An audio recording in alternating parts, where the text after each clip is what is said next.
Forthright, accusing Boris Johnson of peddling lies during the referendum campaign, as our deputy political editor John Pienaar tells us. Union.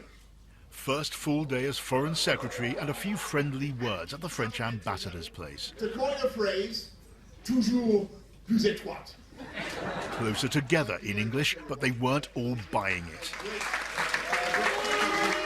Not exactly an angry demo, they seem to quite like him, but foreign secretaries aren't supposed to be booed at events like this at all.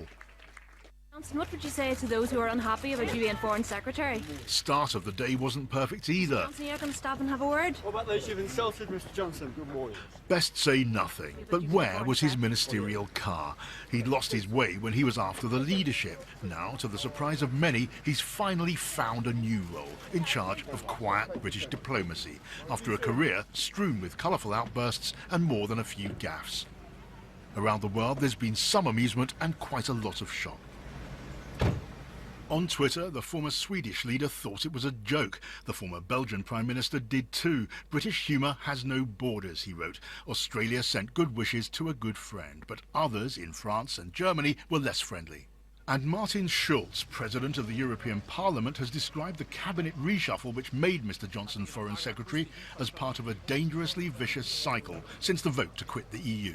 The criticism had come pouring down. French Foreign Minister Jean-Marc Ayrault said in an interview the new Foreign Secretary had told a lot of lies about the EU.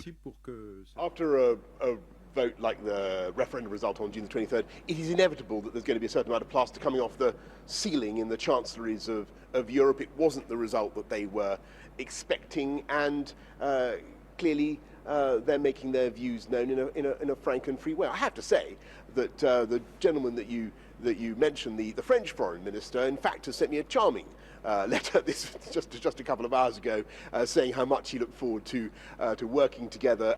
Here in the UK, this was the reaction of one of Labour's leadership challengers. They've just made him Foreign Secretary.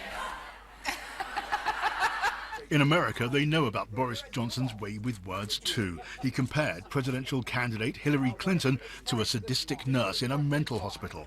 And during President Obama's British visit, he wrote about what he called the part Kenyan president's ancestral dislike of the British Empire.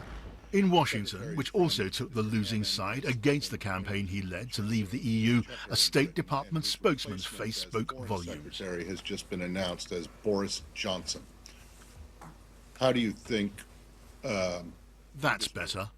I mean, we're always going to be able to work with the British, no matter who is occupying the role of Foreign Secretary. Boris Johnson addressed his new staff today, looking the part. That's what diplomacy's about sometimes. Colleagues say he's got the talent and brains for the job, but he'll have to get used to being a little less interesting. John Pienaar, BBC News. Well, the man who replaced George Osborne as Chancellor of the Exchequer, Philip Hammond, says the outcome of the referendum has had a chilling effect on the British economy.